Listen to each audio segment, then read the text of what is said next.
नमस्कार दोस्तों। भारत में जातिगत जनगणना की मांग दशकों पुरानी है। इसका मकसद अलग अलग जातियों की संख्या के आधार पर उन्हें सरकारी नौकरी में आरक्षण देना और ज़रूरतमंदों तक जो सरकारी योजनाएं हैं उनका लाभ पहुंचाना होता है। जातियों की जनसंख्या के मुताबिक आरक्षण की मांग सबसे पहले जो की गई थी वो 1980 के दशक में बहुजन समाज पार्टी के नेता काशीराम ने की थी। काशीराम ने जो बसपा पार्टी है ये पंजाब से शुरू की थी, परंतु इसका जो बाद में आधार अच्छे से बना वो यूपी में बना। तो इन्होंने जो आरक्षण की जब ये यूपी की में ये समाजवादी पार्टी के साथ भी इनकी बातचीत हुई तो दोनों ने मिलकर जो है वो जातिगत जनगणना की भी मांग की थी।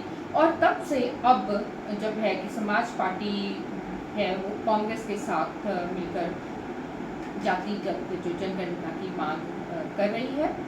तो इसी तरह जो है दक्षिण भारत की भी जो कई पार्टियां इस तरह की जनगणना की हमेशा से 1980 के दशक के बाद से कांशीराम के साथ मिलते हुए या उनके बाद में उनको लगा कि हाँ ये जाति जनगणना जो है वो होनी ही चाहिए, तो इसलिए उन्होंने भी इसकी मांग जो है वो की है।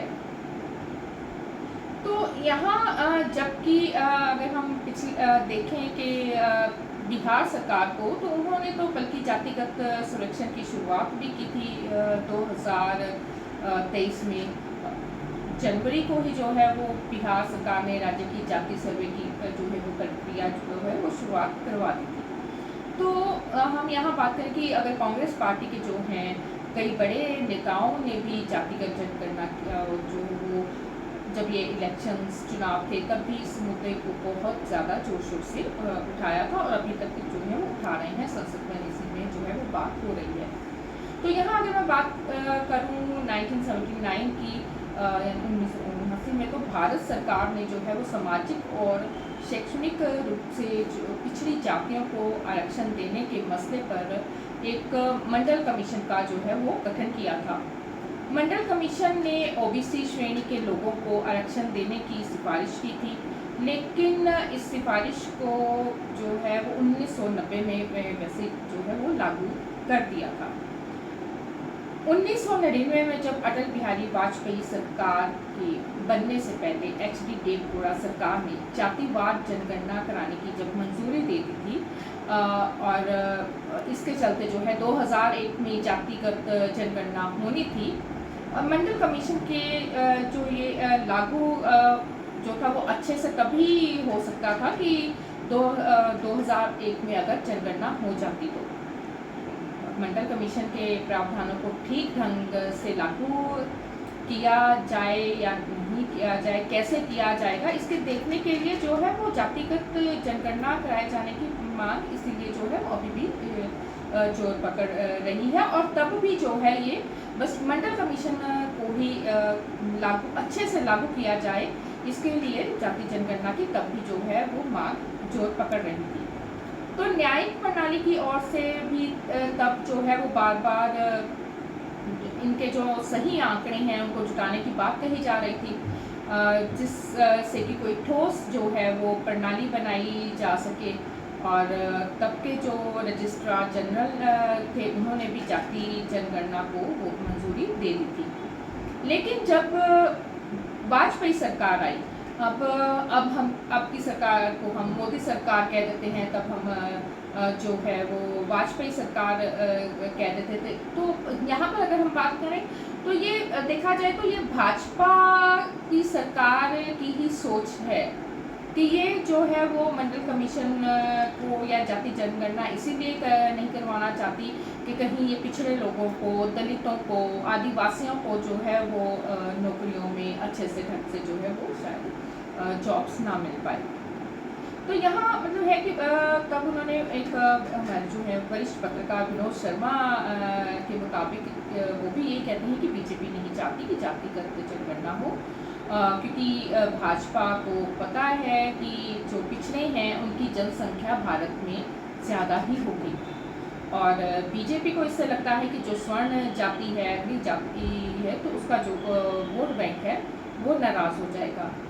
अब जब परसों राहुल गांधी ने बजट से पहले होने वाली हलवा सेरेमनी का फोटो सदन में दिखाया, तब कहा कि बजट का हलवा बट रहा है और इस फोटो में एक भी ओबीसी, आदिवासी, दलित अफसर नहीं दिख रहा है।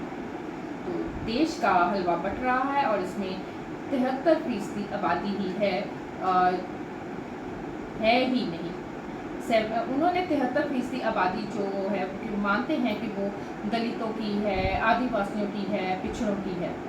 तो इसके जवाब में बीजेपी के जो है आईटी सेल की तरफ से कांग्रेस के ज़माने में जो वित्त मंत्री रहे थे श्री चिदम्बरम की एक फ़ोटो जारी की गई है और कहा है कि इसमें कौन पिछड़ी जाति का है। तो शायद आईटी सेल जो है वो भाजपा का, वो शायद भाजपा की तरह ही निकल गया है या कुछ भी हो सकता है कि सीधी सी बात ये है कि वो नेताओं की पहचान नहीं कर पाए। उनको शायद नेताओं की पहचान की कमी रही होगी, बल्कि भाजपा की तरफ से अगर उन्हें ये फ़ोटो जारी करने के लिए कहा गया था तो फिर भाजपा को ही अगर नेताओं की पहचान नहीं है तो फिर तो कहना ही क्या। पर इसमें हम आपको ये बता दें कि चिदम्बरम के साथ जो हैं वो फ़ोटो में SC/ST से जो हैं वो SC/ST से हैं, खास इन्होंने बजट पे काम किया था और उनके साथ जो है मंत्री के बगल में ही जो है वो JD सलीम भी खड़े हैं, वो अनुसूचित जाति से हैं। उनके साथ श्री NN मीना है, वो अनुसूचित जनजाति से हैं।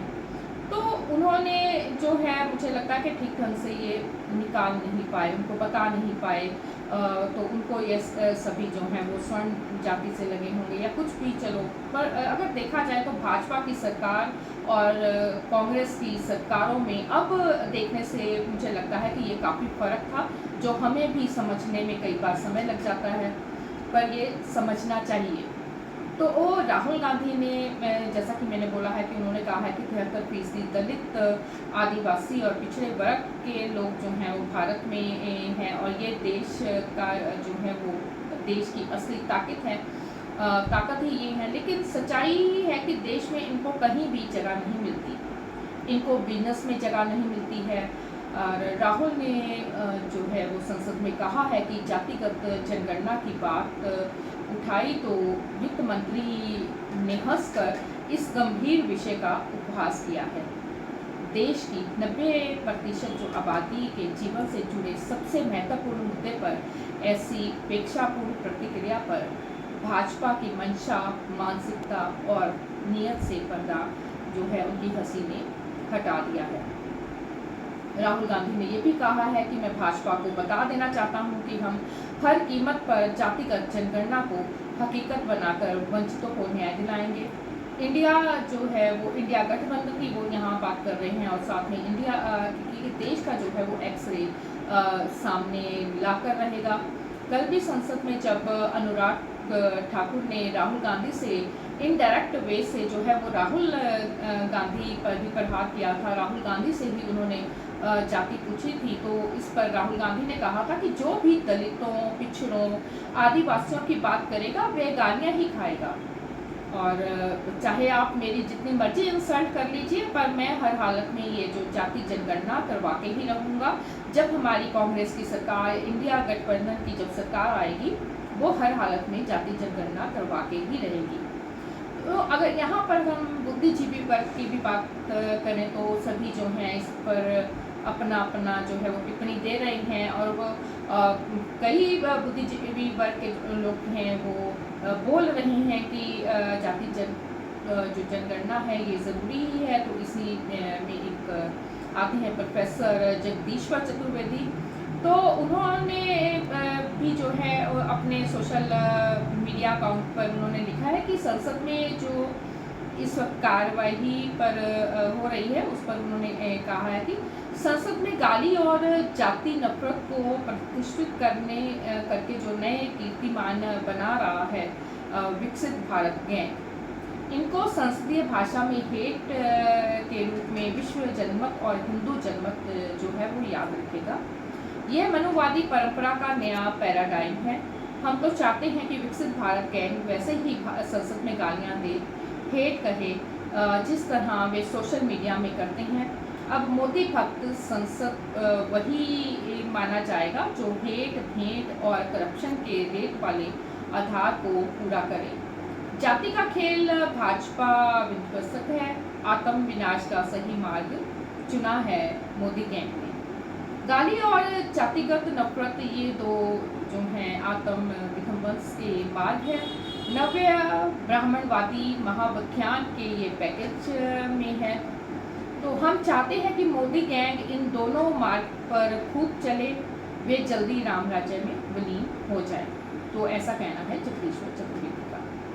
बाकी अब तो यह जो है वो भविष्य के गर्भ में ही है कि आगे क्या होगा क्या नहीं होगा। पर यहाँ पर जो है वो राहुल गांधी के तेवर जो बता रहे हैं वो यही बता रहे हैं कि वो भारत के पिछड़े वर्ग के साथ है। पर ऐसा है कि 30-35 साल हम अगर पीछे जाएं तो तब भी ये जो सारा वर्ग जो था वो राहुल गांधी के साथ ही था। पर जब भाजपा सरकार में इनकी सरकार बनी थी, सत्ता में आई थी, तो तब भी इन्होंने प्रलोभन जो है दिए थे दलितों को, पिछड़ों को।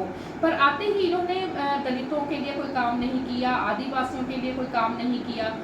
बल्कि अगर आदिवासियों की बात करें तो उनकी तो ज़मीनें इन्होंने कैसे हड़पनी शुरू कर दी थी। तो सभी जो है ये वर्ग जो है किसी कारण से कांग्रेस से शायद नाराज होता गया। पर वो 30-35 साल दोबारा से कांग्रेस को लगे हैं कि ये दोबारा से जो है इनका वोट बैंक इनके पक्ष में आ रहा है। तो बाकी मैंने कहा ये कि राहुल गांधी के जो तेवर वो बता रहे हैं कि वो किसी ना किसी तरह से इस बात का कोई ना कोई हल निकालेंगे और जाति जनगणना करवाएंगे। चलिए आगे देखते हैं क्या होता है क्या नहीं होता। मैंने जैसे ही कहा है कि ये भविष्य की गर्भ में है। शुक्रिया।